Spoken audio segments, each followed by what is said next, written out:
All right, on the 21st of January 2024, let us open our hearts and minds to Bobbie Wilson and her inspiring message.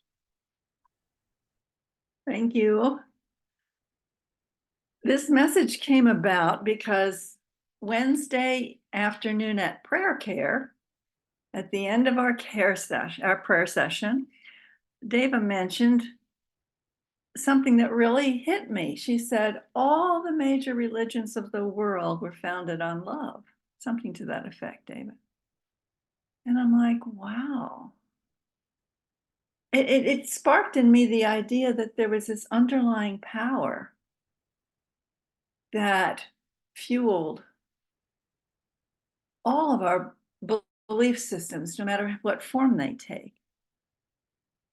And so the title of this talk is The Power of Love.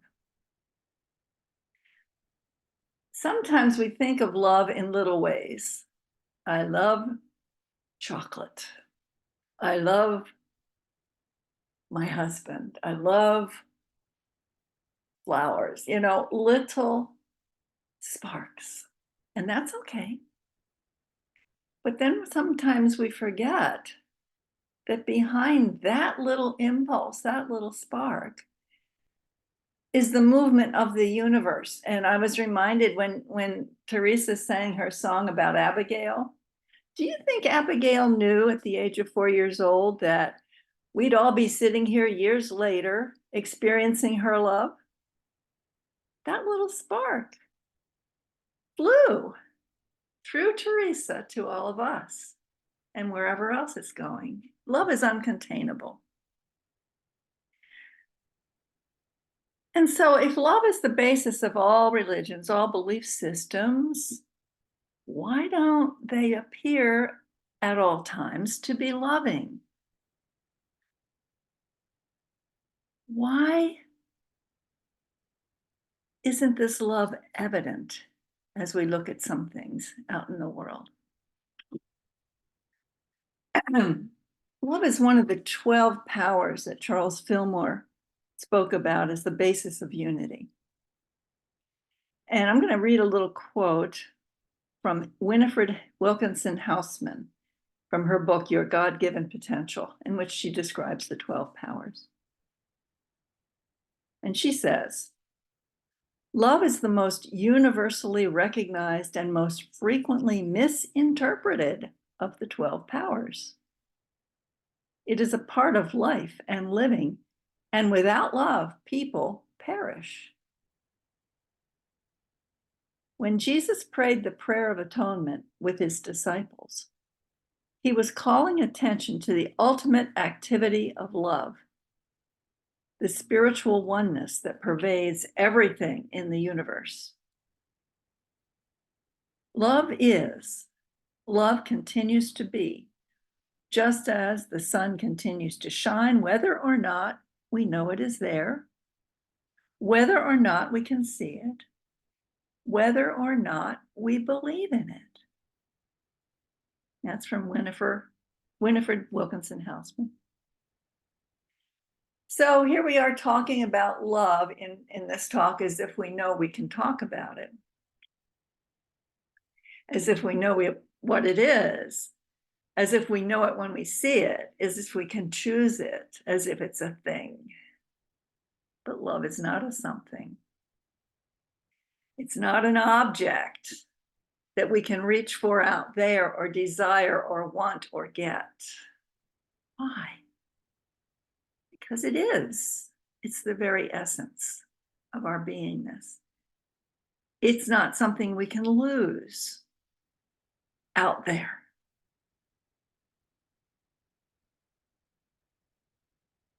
It's not something we can need. We have it. We can't know it. We can't know what it is. We can't define it. We can't use our minds to create a concept of love, and we can experience it, just like we experienced Abigail's love this morning. It's not it's we experience it through our senses, touching, seeing, but we do not know it as an object or a thing apart from us. It is us. It is. Period. Full stop. It doesn't come and go. What does come and go is our perception of love's presence. When we perceive something, thing, or a circumstance as unloving, we're misperceiving. Love exists everywhere in time, in every molecule, every form, every matter, every non-matter, every space, every energy. It cannot be separated from anything. It is the substance of everything, even those things or circumstances which we say we hate or we fear.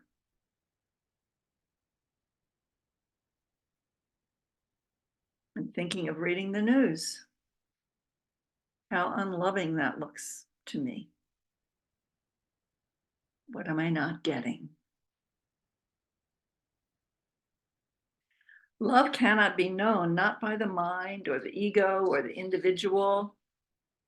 It can be felt or experienced. And that feeling of love is undescribable, it's ineffable. You see a little baby. How do you describe that look? Not sufficiently with words, but you know it. You know that love.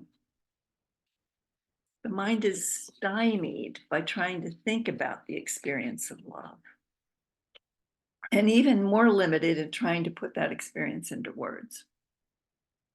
So guess what? Here we are trying to do that today in this talk. So keep in mind that what we're saying and thinking about love are only pointers.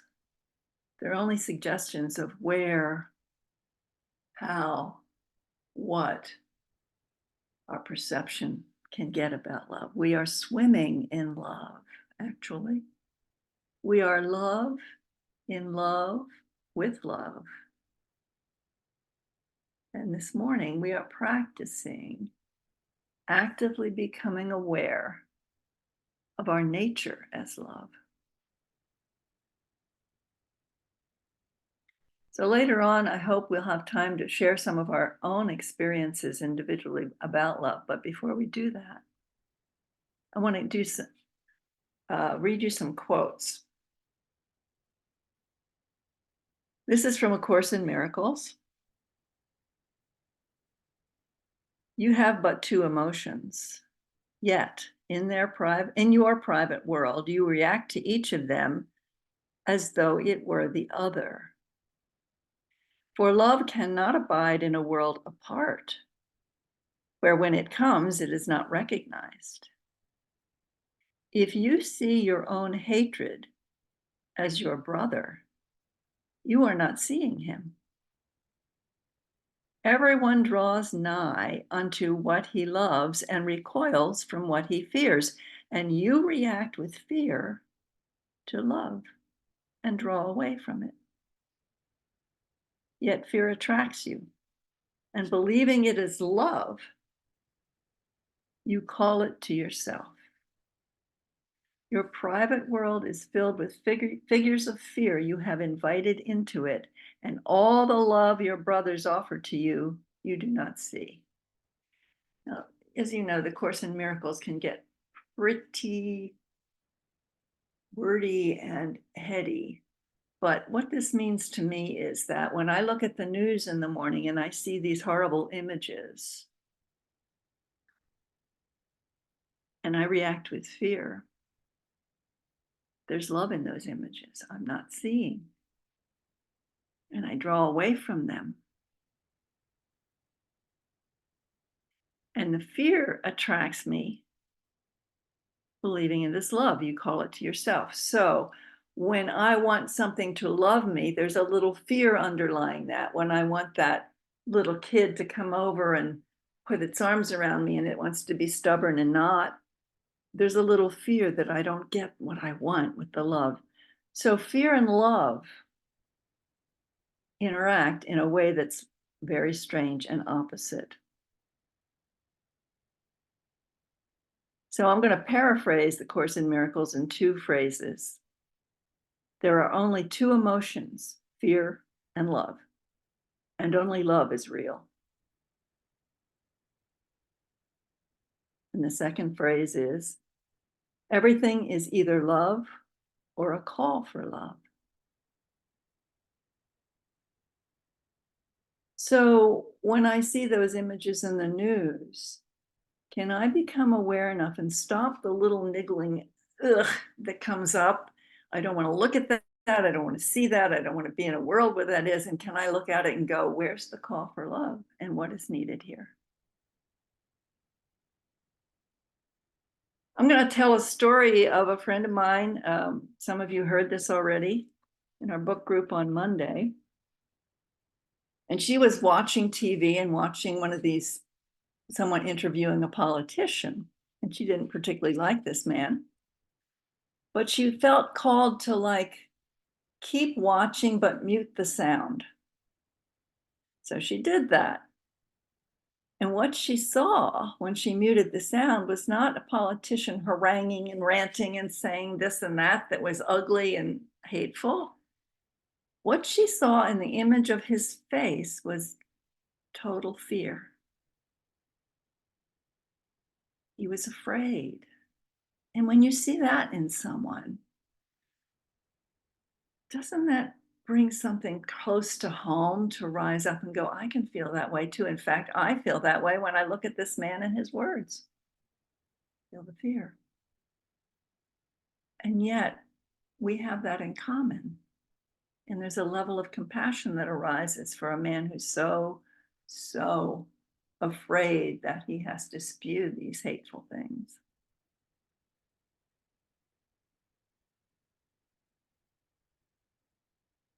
This is an example of how we can misperceive.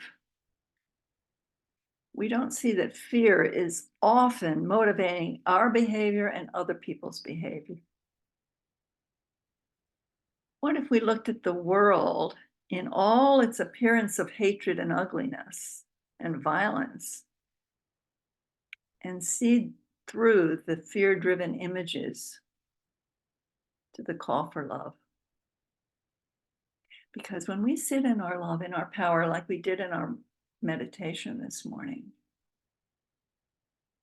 there is no fear. There's no idea of fear. There's no concept of fear. It is just love.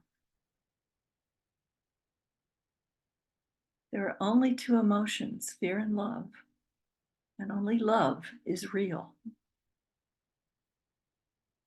So why do we fear love? I'm reminded of walking on the ocean on the beach, which I get to do every once in a while, which I love. But when I walk along the edge of the water and the surf is coming up, there's this little level of be careful. You don't know what's under the water.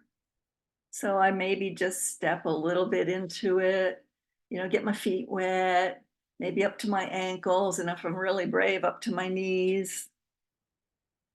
I'm afraid of going too deep. I'm afraid of going into that ocean and letting it swallow me up. Is that how we approach love too? We go in little by little. We can love our children. We can love beauty. We can love flowers. But we're terrified when it comes to the whole thing. Because what love does is it takes us. It swallows us. And we lose our little individual identities.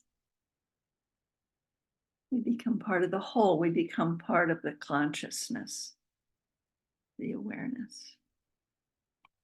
We're afraid to go in too deep. Fear is the big distractor. It covers over our perception of what is real. It is the nature of our identity as separate beings to fear what might destroy our image of our individual self. We fear losing our little self. We fear losing our identity as a separate human. I don't even know if that's possible, but we fear it.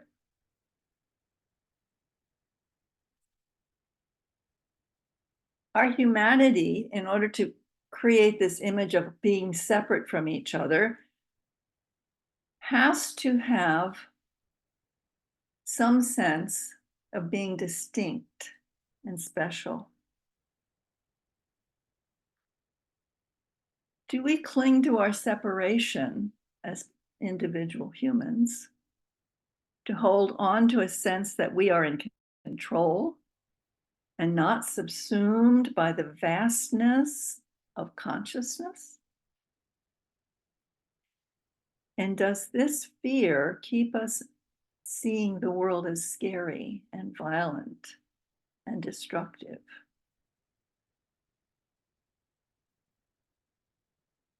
What if we recognized our tendency, our human tendency to cling to our identities, and in that recognition we saw our fear and the fear in others played back to us through these images? Could we broaden our focus a little, step back and ask, what became of the love that pervades even these frightening, ugly images that the news shows us? Can we do that? Yes, we can. We can broaden our focus. That's the power of love, guys. That's what Charles Fillmore was talking about. We can choose to push the mute button on our thoughts, our fears, and choose to step into the awareness that we are what we are. We are unknowable, ineffable, all-consuming love. Well, how do we do this choosing? Easy. We pause. We become consciously aware of what we're thinking, what we're feeling, what we're perceiving.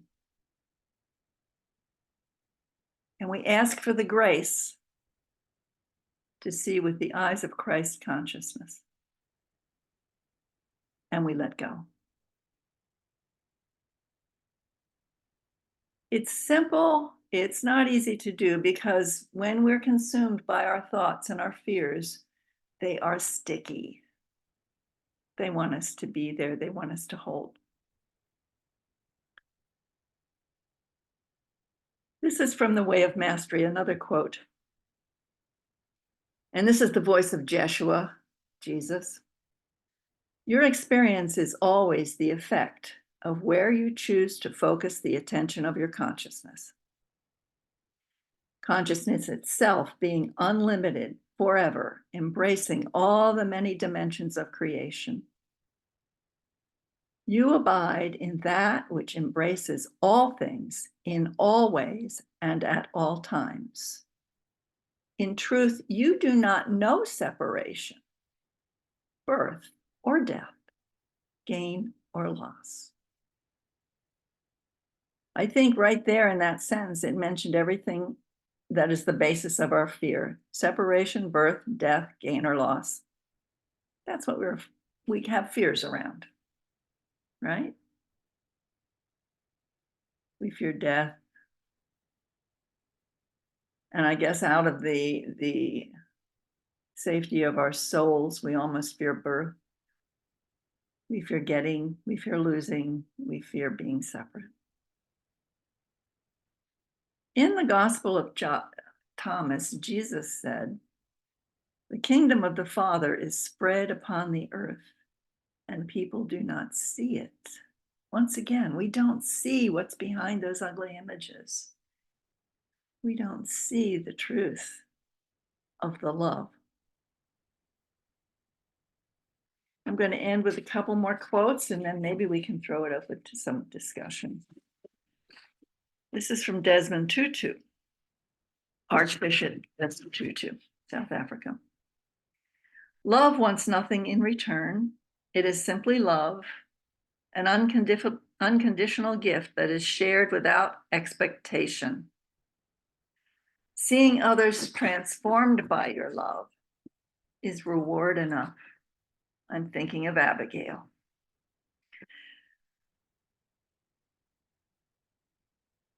We are each made for goodness, love, and compassion. This is what he says. Our lives are transformed as much as the world is when we live in this truth. Imagine if we lived in the truth that we are love, the world is love, it's all love, how that would transform us and what we perceive about the world. It's hard to imagine, but here it is. And this is another one that I found, Tagore. Love is an endless mystery, for it has nothing else to explain it. Love is an endless mystery, for it has nothing else to explain it. Can't be explained.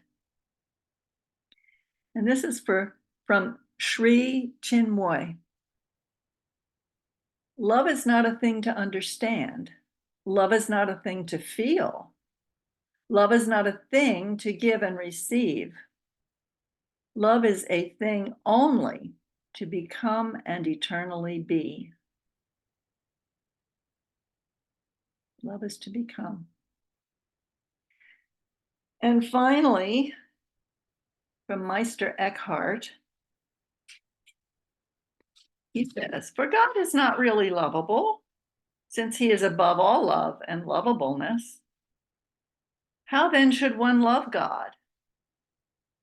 You should love God mindlessly. This is so that your soul is without mind and free from all mental activities. For as long as your soul is operating like a mind, so long does it have images and representations. But as long as it has images, it has intermediaries. And as long as it has intermediaries, it has neither oneness nor simplicity. And therefore, your soul should be bare of all mind and should stay there without mind. For if you love God as he is God, or mind, or person, or picture, all that must be dropped. How then shall you love him? You should love him as he is, a not God, not mind, not person, not image, even more as he is a pure, clear one, separate from all two-ness. And we should sink eternally from something to nothing into this one. And then he ends quite, I think, ironically, may God help us to do this.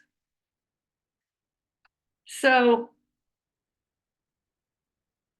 I think now that's the end of my prepared talk. And what I'd like to